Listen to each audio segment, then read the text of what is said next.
inviter à tourner dans Jean chapitre 12. Mais juste avant, j'avais à cœur de partager quelques versets dans 1 Pierre. Depuis quelques semaines, on a commencé une série à l'Église sur 1 Pierre et 2 Pierre. On est en train de passer à travers ces Écritures-là.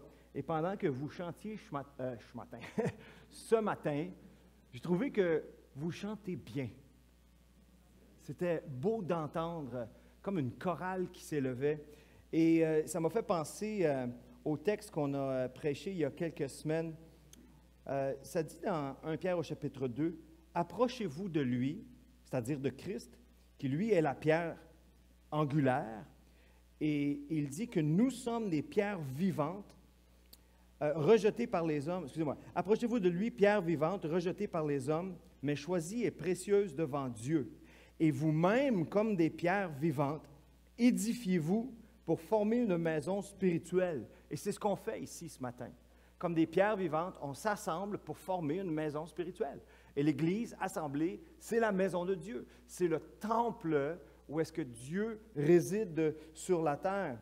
C'est une manifestation tangible d'une réalité énorme, évidemment, mais ici, dans ce lieu, alors qu'on s'assemble pour former une maison spirituelle, ça dit même un saint sacerdoce, en vue d'offrir des victimes spirituelles. C'est merveilleux. Et pendant qu'on chantait ensemble, on offrait une victime spirituelle, donc un sacrifice de louange.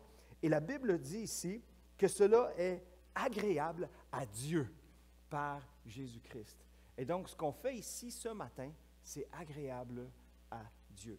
Et une autre portion de cette activité que nous avons d'offrir des sacrifices à Dieu, évidemment, c'est l'enseignement de la parole de Dieu. Et dans Jean, au chapitre 12, nous sommes à la fin du ministère de Jésus, du ministère public de Jésus. Et il va donner un dernier discours public. Dans quelques heures, il va souper avec ses disciples et ce qu'on appelle le dernier repas, où est-ce qu'il va parler pendant chapitre 13, 14, 15, 16, 17, pendant 5 chapitres, Jésus, il parle. Et je suis émerveillé de voir à quel point Christ, devant la crucifixion qui s'en vient, c'est comme un homme dans ses derniers instants et d'une lucidité extraordinaire. Et il ne pense pas à lui, il pense aux autres. Et dans Jean, au chapitre 12, au verset 23, qui va être un petit peu notre plateforme d'envol ce matin, il est écrit au verset 23, « Jésus leur répondit, « L'heure est venue, donc en parlant de tout ce qui s'en vient dans quelques heures, où le Fils de l'homme doit être glorifié. » Verset 27, « Maintenant, mon âme est troublée. » Bien, je comprends. Tu vas être crucifié, tu vas être trahi, tu vas subir tout l'outrage, tu vas soutenir le péché de l'humanité, tu vas subir la colère de Dieu à la croix. Mon âme est troublée. D'accord, on comprend. Et que dirais-je? Père, délivre-moi de cette heure. Mais c'est pour cela que je suis venu jusqu'à cette heure. Père, glorifie ton nom. Et une voix du ciel, une voix vint du ciel et dit, je l'ai glorifié. Je le glorifierai encore. Ce concept de glorifier, ce concept de la gloire de Dieu est quelque chose d'abstrait. Et pour nous aider ce matin à concrétiser un peu de quoi on parle, on va tourner dans Ésaïe au chapitre 6. Une chose qu'on fait à Deux gars, une Bible, avec Joël, c'est qu'on aime définir de quoi on parle. Une des choses qui est constante dans le monde, c'est une redéfinition de tous les mots. Et on se retrouve avec des notions qui n'ont pas de sens. Et c'est nécessaire pour nous, pour bien comprendre qu'est-ce que Dieu veut nous dire, de bien définir de quoi on parle. Et donc, glorifier, c'est d'attribuer à quelqu'un des qualités admirables. La gloire, c'est quelque chose qui inspire l'étonnement. C'est quelque chose qui inspire l'admiration. J'aime le mot anglais « awe », A-W-E. That's awesome. Ce mot est rabaissé malheureusement, mais l'idée, c'est ce qui inspire un sentiment d'émerveillement total. On parle de la gloire de Dieu dans la création. Plus qu'on examine la création, plus qu'on est émerveillé par la grandeur, l'intelligence, la puissance de Dieu. Si vous avez vu le Grand Canyon, il y en a-t-il qui ont vu le Grand Canyon ici? Une personne, 2, 3, 4. Ça, c'est la prochaine chose que je veux faire, c'est d'aller là-bas, et de me mettre devant le Grand Canyon, ou de s'asseoir. Qui a déjà vu un coucher de soleil? OK. C'est merveilleux, c'est extraordinaire, et ça inspire juste une admiration. Et à l'échelle humaine, maintenant, on veut prendre cette notion de gloire et on veut la prendre pour soi-même. On voit ça dans les sports, lorsqu'on élève des athlètes. On voit ça dans le monde de l'entertainment de Hollywood, lorsqu'on élève des vedettes de cinéma. On voit dans les habits que certaines personnes qui ont beaucoup de moyens vont se mettre. On voit, vous voyez des tableaux des rois en Europe, là, il y a 200 ou 300 ans, puis encore quand il y a certaines parades aujourd'hui, et des habits magnifiques. Là. Pourquoi? Pour inspirer l'admiration, pour inspirer même l'adoration. Maintenant, si on revient à la gloire de Dieu, c'est une notion qui est plus difficile à cerner. Et j'aimerais la définir ainsi. C'est la somme totale de tout ce que Dieu est. La gloire de Dieu, c'est la somme totale de tout ce que Dieu est. Cela représente tout ce qu'il est dans son infinité, dans son infinie justice, infini amour, infinie perfection, infinie puissance.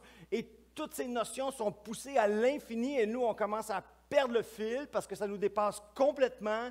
Et la gloire de Dieu, c'est la somme totale de tout ce que Dieu est.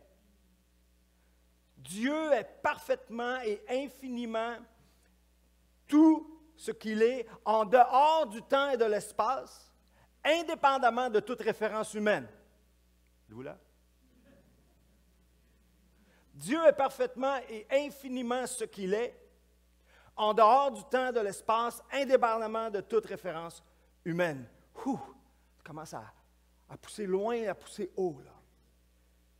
Et ensuite, la Bible dit ceci.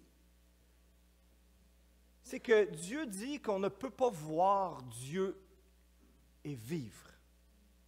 C'est ce que Dieu a dit à Moïse. Moïse a dit, fais-moi voir ta gloire, fais-moi voir la somme totale de tout ce que tu es, c'est ça qu'il est en train de dire. Et là, Dieu lui dit, OK, mais tu ne peux pas tout voir. Parce que l'homme ne peut pas voir Dieu et vivre. Si tu vois Dieu, tu meurs. C'est une notion qui me fascine depuis longtemps. Et en d'autres mots, c'est une façon de dire que ce qui est fini, c'est-à-dire l'humain, ce qui est limité, ne peut pas absorber l'infini. La meilleure illustration que j'ai trouvée pour ça, qui m'aide moi, c'est celle d'un fil électrique. Si vous prenez ce fil ici, je ne sais pas quel volt, c'est du 110 volts, et que vous branchez ce fil-là sur la centrale électrique de Manic 5, puis que là, vous essayez de faire passer tout le courant de Manic 5 dans ce fil-là, qu'est-ce qui va arriver? Et il va disparaître instantanément. C'est ça. Nous, on est comme le fil de 110 volts, puis que Dieu dit, tu ne peux pas absorber tout ça. Tu ne peux pas absorber la somme totale de ce que je suis. Tu vas mourir. C'est pour ça qu'il dit, je vais passer de dos, puis je vais te cacher, puis tu vas voir quelque chose, mais tu ne peux pas voir. Donc, ce que Moïse a vu, ce que Ésaïe va voir, ce que d'autres prophètes dans l'Ancien Testament ou même Jean dans l'Apocalypse, tout ce que, quand on nous parle de voir Dieu, il ne voit pas la somme totale de tout ce que Dieu est. Il voit une manifestation de ce que Dieu est. Et c'est Jean qui dit dans Jean et dans 1 Jean, il dit littéralement, personne n'a jamais vu Dieu. Pourtant, on se gratte la tête. Attends une minute, là, Ésaïe a vu Dieu, Ézéchiel a vu quelque chose, Moïse a vu. Moïse a dit, il parlait face à face. Là. Mais ce qu'il est en train de dire, c'est que personne n'a jamais vu la somme totale de tout ce que Dieu est. Laisse-moi vous rassurer que même quand on va le voir, ce ne sera pas la somme totale encore, ça va toujours être quelque chose à découvrir et explorer. Mais ramenons ça à Ésaïe maintenant, chapitre 6, verset 1. L'année de la mort du roi Osias, je vis le Seigneur assis sur un trône très élevé et les pans de sa robe remplissaient le temple. Des séraphins se tenaient au-dessus. Saraph en hébreu, ça veut dire brûler. Donc les séraphins, c'est les brûlants. Vous savez, les Fantastic Quatre là, à Hollywood, là, le monsieur Flamme, là, ben, ils n'ont rien inventé. Hein? C'est déjà là, au temps d'Ésaïe, 750 ans avant Jésus-Christ. Des séraphins, donc des brûlants, se tenaient au-dessus de lui. Ils avaient chacun 6 ailes, 2 dont ils se couvraient la face, 2 dont ils se couvraient les pieds, et 2 dont ils se servaient pour voler. Ils criaient l'un à l'autre et disant, « Saint, Saint, Saint, l'Éternel des armées. Toute la terre est remplie de sa gloire. » Et on voit ici 2 choses, que la gloire de Dieu est déclarée et résidée dans la nature. C'est pour ça que lorsqu'on regarde dans un microscope ou qu'on regarde dans un télescope, nous voyons l'œuvre de ses mains qui nous parle de sa grandeur, de son intelligence, de son ingéniosité et toutes ces choses. Et ensuite, deuxièmement, on voit que la gloire de Dieu est déclarée par des agents moraux, des êtres, des séraphins ici, qui déclarent la gloire de Dieu. Et Ésaïe voit ça. Il voit cette manifestation de Dieu, il voit ce Dieu manifesté, et cette vision est suffisante pour convaincre Ésaïe de sa place dans l'univers. Verset 5. « Malheur à moi, je suis perdu, car je suis un homme dont les lèvres sont impures. J'habite au milieu d'un peuple dont les lèvres sont impures, et mes yeux ont vu le roi, l'Éternel des armées. » Et donc, devant ce Dieu pur et saint, il voit sa propre perdition, il voit sa propre déchéance et il le confesse de sa bouche. Mais ensuite, l'autre chose qu'on apprend, c'est qu'il est purifié par Dieu et ensuite mandaté pour aller pour Dieu. Mais l'un des séraphins vola vers moi, tenant à la main une pierre ardente qu'il avait prise sur l'autel avec des pincettes. Il en toucha ma bouche et dit, « Ceci a touché tes lèvres. Ton iniquité est enlevée et tes péchés sont expiés. » Et j'entendis la voix du Seigneur disant, « Qui enverrai-je et qui marchera pour nous? » Et je répondis, « Me voici, envoie-moi. » Jean chapitre 1. Ceci est merveilleux. Ceci est glorieux. Ceci suscite l'admiration pour nous et l'émerveillement. Mais ce que j'aimerais communiquer ici ce matin, c'est que nous avons dans le Nouveau Testament une manifestation de la gloire de Dieu plus grande que tout ce qui précède, qui dépasse tout ce qui a déjà été manifesté. Une vision suffisante pour nous convaincre de notre place dans l'univers. Une vision qui est suffisante pour nous amener à notre place. Et c'est ce que Jean a contemplé de ses yeux. Jean chapitre 1, verset 1. « Au commencement était la parole, et la parole était avec Dieu, et la parole était Dieu. Elle était au commencement avec Dieu. Toutes choses ont été faites par elle, et rien de ce qui a été fait n'a été fait sans elle. » Nous avons cette description sublime de la divinité de la parole. Et ensuite au verset 14, qui nous définit encore plus, « Et la parole a été faite chair, et elle a habité parmi nous, parlant de Christ évidemment, pleine de grâce et de vérité. Et nous avons contemplé sa gloire. Une gloire comme la gloire du Fils unique venu du Père. » Nous avons ici littéralement la description de Dieu fait chair. Et nous savons que la foi en lui est le seul moyen pour être sauvé. Au verset 12, c'est ce que j'appelle ma trail de Jean 1, chapitre 1. versets 1 à 3, verset 14 et verset 12. Excusez-moi, verset 12 et verset 14-12, c'est ça. Verset 12. Mais à tous ceux qui l'ont reçu, à ceux qui croient en son nom, elle a donné le pouvoir de devenir enfants de Dieu. Ça, c'est l'Évangile. La reconnaissance qu'il y a un Créateur infini, parfait et saint.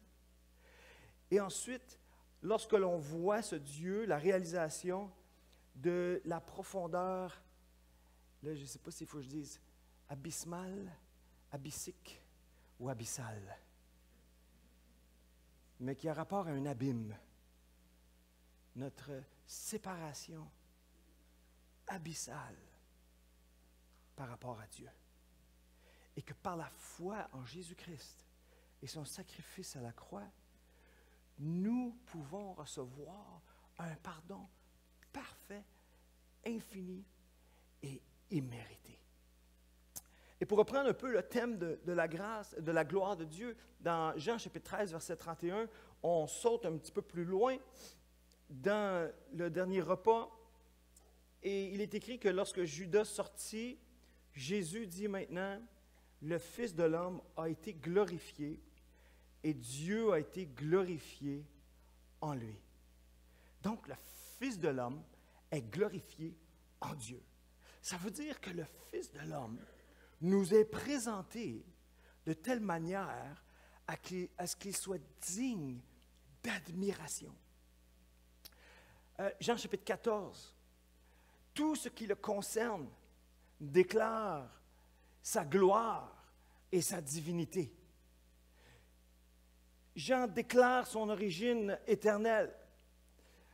Nous voyons dans les évangiles son origine humaine aussi qui est glorieuse en soi puisque les généalogies très importantes qui sont là dans le Nouveau Testament descendent jusqu'à David, jusqu'à Abraham et jusqu'à Adam. Sa vie parfaite déclare sa divinité. Ses miracles spectaculaires déclarent que Dieu est avec lui.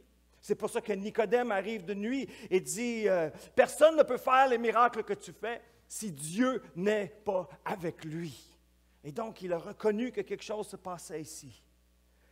Et ce que j'aimerais dire ce matin, c'est qu'à travers ces choses, il transpire quelque chose de la somme totale de tout ce que Dieu est.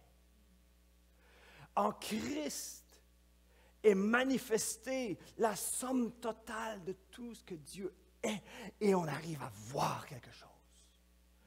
Christ n'est pas juste un homme à contempler, mais une fenêtre sur Dieu lui-même. Et dans le chapitre 14, on voit Philippe qui entre en scène ici et dit « Seigneur, montre-nous le Père. » Cela nous suffit. Je comprends.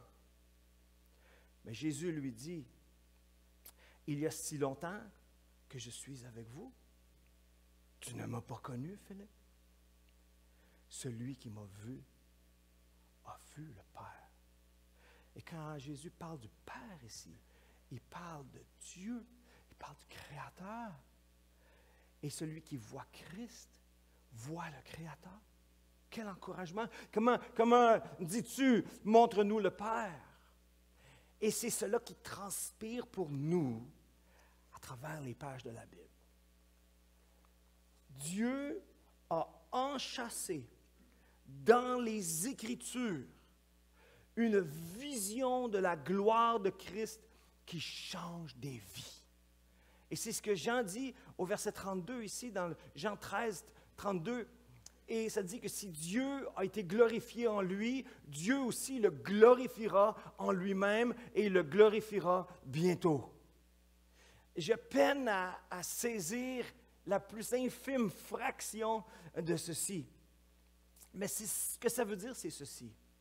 C'est que si Dieu a été glorifié en moi, alors Dieu me glorifiera en lui-même. Wow!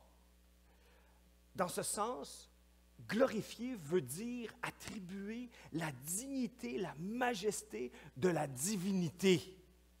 Christ s'attribue ça à lui. Qui d'autre peut faire ça que Dieu lui-même? Ça, des fois, vous entendez les gens dire, « Ah, Dieu, Jésus, il n'a jamais dit qu'il était Dieu. » Hello! C'est partout. C'est sur toutes les pages. Quand Jésus dit, « Je suis le bon berger. » Puis après ça, à une autre place, il dit, « Pourquoi m'appelles-tu bon? Il n'y a de bon que Dieu lui-même. » Et Jésus reprend la même idée et il dit, « Je suis le bon berger. » Tu es le bon berger? L'Éternel est mon berger. Je ne manquerai de rien. Et Jésus dit, « Je suis le bon berger » de Psaume 23. C'est partout. Et plus qu'on lit, plus qu'on découvre que Christ est exalté au-dessus de tout. J'aimerais vous inviter à tourner dans Hébreux, chapitre 1. Parce que des fois, quand on arrive ici, en fait, pour ma part, je peine à trouver les mots pour exprimer adéquatement cette idée. Un peu comme des alpinistes au sommet de l'Everest. Il manque d'oxygène, là. Et on arrive dans cette atmosphère où est-ce qu'on commence à voir quelque chose de grandiose, de magnifique, et on a de la peine à suivre. Mais je vais laisser les Écritures parler. Je vais lire quelques sections et je vais terminer avec quelques commentaires. Hébreux chapitre 1, versets 1 à 3. Après avoir autrefois, à plusieurs reprises, de plusieurs manières, parlé à nos pères par les prophètes, Dieu, dans ces derniers temps, nous a parlé par le Fils. Fait que quand quelqu'un arrive, puis va vous dire, venez écouter tel prophète ici, tel prophète là, vous pourrez lui dire, merci beaucoup. Moi, mon prophète, c'est Jésus-Christ. Puis il n'y a rien oublié. C'est complet. C'est terminé. Je peux me fier à ce que j'ai dans les Écritures.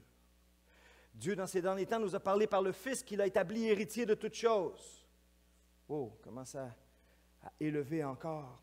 Par lequel il a aussi créé le monde. On commence à englober encore plus grand ici. Il est identifié comme le Créateur. Ça nous reconnecte à Jean chapitre 1, verset 1, et qu'on a lu tout à l'heure, 1 à 3. Et qui étant le reflet de sa gloire, c'est-à-dire le reflet de la somme totale de tout ce que Dieu est, et l'empreinte de sa personne, et en plus, soutenant toutes choses par sa parole puissante. Il est occupé ici, Jésus, hein? Il a fait la purification des péchés. Et s'est assis à la droite de la majesté divine dans les lieux très hauts. Le Fils de Dieu est tout ce que Dieu a à dire aux hommes. Si on se concentre sur recevoir ce que Dieu nous dit par rapport à Christ, eh bien, nous sommes ceux qui reçoivent la somme totale de ce que Dieu a à dire à l'humanité. Dieu a à dire une chose à l'humanité, Christ, le Fils de Dieu, Sauveur, mort sur la croix, ressuscité, monté et assis, et qui va revenir un jour. Verset 4, verset 4. On va lire une bonne section ici. Devenu d'autant supérieur aux anges, qu'il a hérité d'un nom plus excellent que le leur. Car auquel des anges Dieu a-t-il jamais dit, « Tu es mon Fils, je t'ai engendré aujourd'hui. » C'est tellement spectaculaire, tellement out of the box, que même les anges sont émerveillés de voir ce qui s'est passé. Et encore, je serai pour lui un père, il sera pour moi un fils. Et lorsqu'il introduit de nouveau dans le monde le premier-né, il dit que tous les anges de Dieu l'adorent. Les mêmes brûlants de tout à l'heure sont commandés de se prosterner devant le Fils de Dieu, Jésus le Christ. Et de plus, il dit des anges, celui qui a fait des anges des vents et de ses serviteurs une flamme de feu. Mais il dit au Fils, ton trône, ô Dieu, est éternel. Dieu appelle le Fils ô Dieu. Et il va être assis sur un trône éternel. Le sceptre de ton règne est un sceptre d'équité. Tu as aimé la justice, tu as haï l'iniquité. C'est pourquoi, ô Dieu, ton Dieu t'a oint. d'une huile de joie au-dessus de tes égaux. Et encore, toi, Seigneur, tu as au commencement fondé la terre. Et les cieux sont l'ouvrage de tes mains. Ils périront, mais tu subsistes. Ils vieilliront tous comme un vêtement, tu les rouleras comme un manteau et seront changés, mais toi, tu restes le même et tes années ne finiront point. Et auquel des anges a-t-il jamais dit, assieds-toi à ma droite, jusqu'à ce que je fasse de tes ennemis ton marchepied?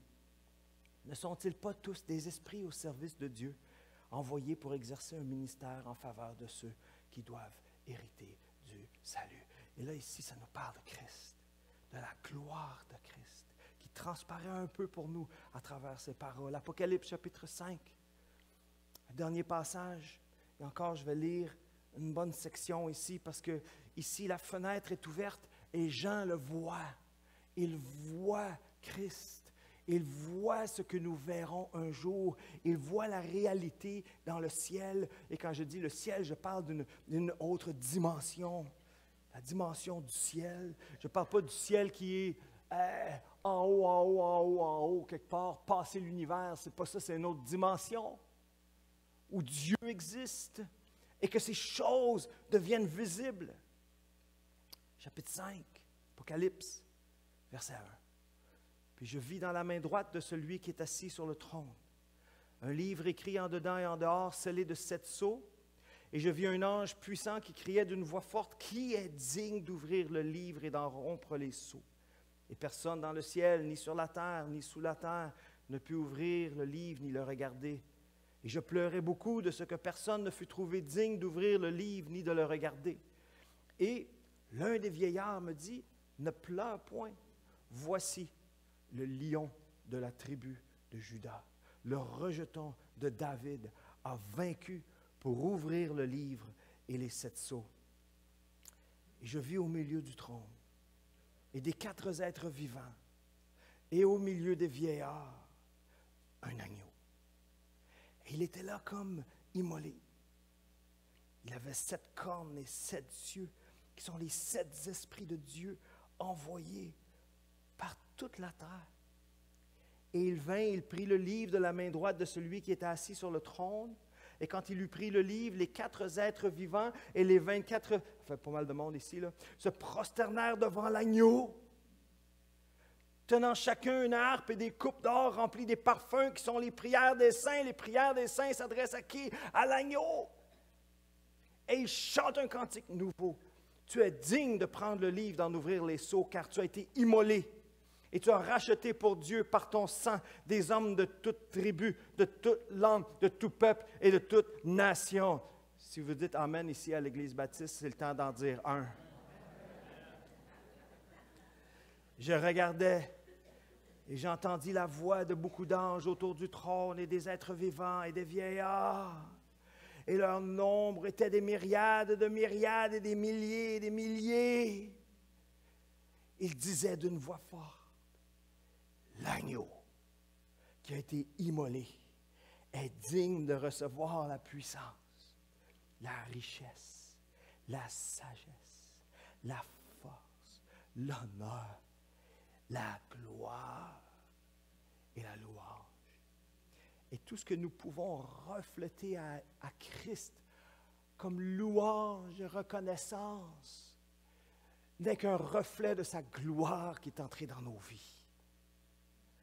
Et toutes les créatures qui sont dans le ciel, sur la terre, sous la terre, toujours intrigué ici par sous la terre, sur la mer, et tout ce qui s'y trouve.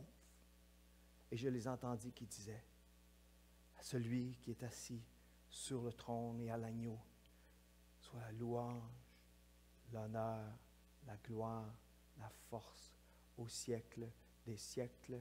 Et les 4 êtres vivants disaient Amen, Amen, Amen. Et les vieillards se prosternèrent et adorèrent. Vous voyez, mes chers frères, mes chères sœurs, que nous sommes devant une manifestation de la gloire de Dieu qui dépasse ce que Isaïe a vu. Ne soyez pas envieux des prophètes, parce que vous avez plus que ce qu'eux ont. Et cette manifestation, pour nous, est manifestée dans les Écritures.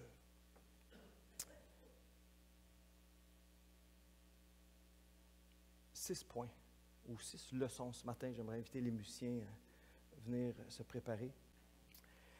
Le Nouveau Testament contient... La première chose pour nous, c'est que s'il y a une chose à retenir ce matin, là, que j'espère de tout cœur, qui va rester comme une impression dans chacun de nos cœurs, c'est que le Nouveau Testament contient une vision de la gloire de Christ suffisante pour nous montrer notre place dans l'univers. À travers elle, nous pouvons réaliser et comprendre qui Dieu est. Et de comprendre qu'en Jésus-Christ réside la somme totale de qui Dieu est, puisqu'il est Dieu. Mais c'est une manifestation encore avec un voile. Elle n'est pas complète, évidemment, dans le sens qu'il ne l'a pas manifesté dans tout ce qu'il est. La deuxième chose, c'est que nous devons réaliser que nous sommes infiniment séparés de Dieu par notre péché.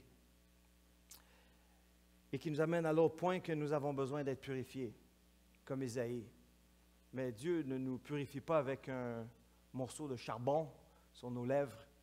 Il va nous purifier à travers la foi dans le sacrifice sanglant de Jésus-Christ à la croix du Calvaire.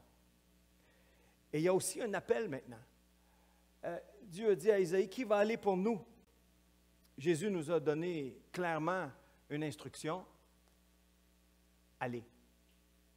Allez, faites de toutes les nations des disciples.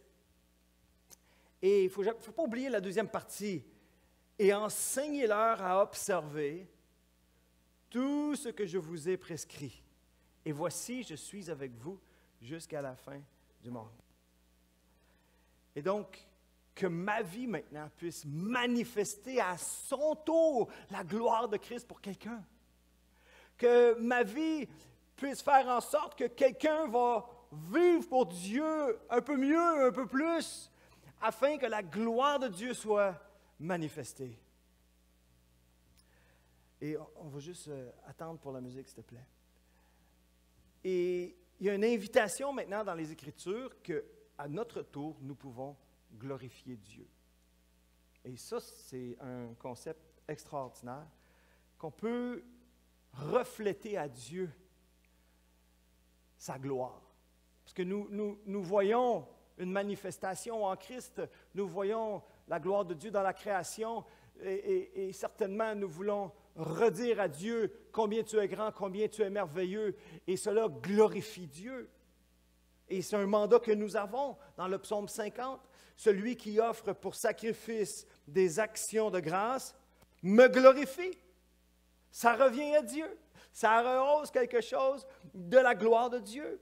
Et à celui qui veille sur sa voie, je ferai voir le salut de Dieu. Donc, on glorifie Dieu à notre tour en remerciant le Seigneur, en priant le Seigneur, en louant le Seigneur, en déclarant les œuvres du Seigneur. Et ensuite, dans Matthieu au chapitre 5, il est écrit que votre lumière luise ainsi devant les hommes. On n'est pas à vivre caché du reste de l'humanité. Vous voyez, la société veut que notre croyance ou notre foi soit cantonnée dans les 4 murs d'une bâtisse ou dans nos maisons. Reste là tranquille. Mais Jésus nous dit que votre lumière luise devant les hommes. Soyez pas gênés de Jésus-Christ. Soyez pas gênés de votre foi. Soyez pas gênés de votre salut. Mais brillez par vos paroles, mais certainement qu'ils voient vos bonnes œuvres afin qu'ils glorifient votre Père qui est dans les cieux. Et la dernière chose que j'aimerais mentionner ici, c'est un challenge, une instruction, une exhortation. Forgez-vous une vision de Christ qui vous inspire à l'admiration ultime et à l'adoration et à un dévouement total envers ses paroles. Allez souvent et avec humilité et prière à l'endroit où la vision de la gloire parfaite de Christ a été enchâssée pour nous dans les Écritures, pour nous inspirer, pour nous nourrir et pour nous diriger jusqu'à destination. À chaque fois que quelqu'un ouvre ce livre avec cette attitude, il devrait comprendre qu'il est en train d'ouvrir une fenêtre sur la manifestation de la gloire de Dieu, parfaite et complète. Il ne lui manque rien. Jésus n'a rien oublié de nous dire. C'est peu probable que le ciel s'ouvre et que vous soyez transportés devant le trône de Dieu et que vous voyez des choses magnifiques. Je vous avertis tout de suite que je ne vous croirai pas.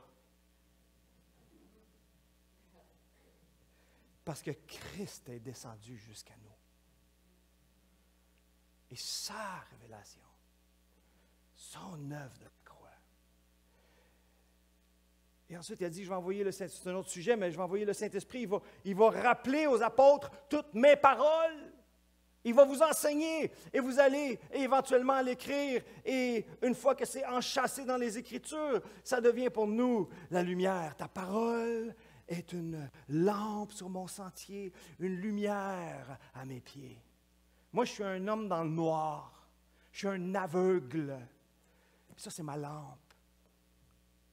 Puis je ne vais nulle part, je ne m'avance dans rien si je n'ai pas la lumière de Dieu parfaite, complète. Et cela glorifie le Seigneur. Ce qui nous est donné de la gloire de Christ est enchâssé parfaitement dans les pages de la Bible. Et à chaque fois qu'on s'assoit, on a le privilège d'avoir une vision de la gloire de Christ sur les genoux. Allez-y souvent. Allez-y humblement. Et allez-y avec prière, en sachant qu'elle est suffisante pour toutes choses. Amen. On va se lever ensemble. Homme de douleur. Et on va faire ce qu'on a dit tout à l'heure. On va adorer Dieu à travers ce chant qui déclare l'œuvre de Christ. Et je ne connais pas vos habitudes ici, mais j'aimerais juste vous encourager de... Prenons un instant. On va l'adorer ensemble.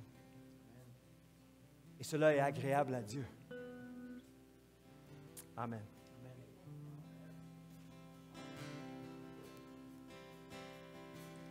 Homme de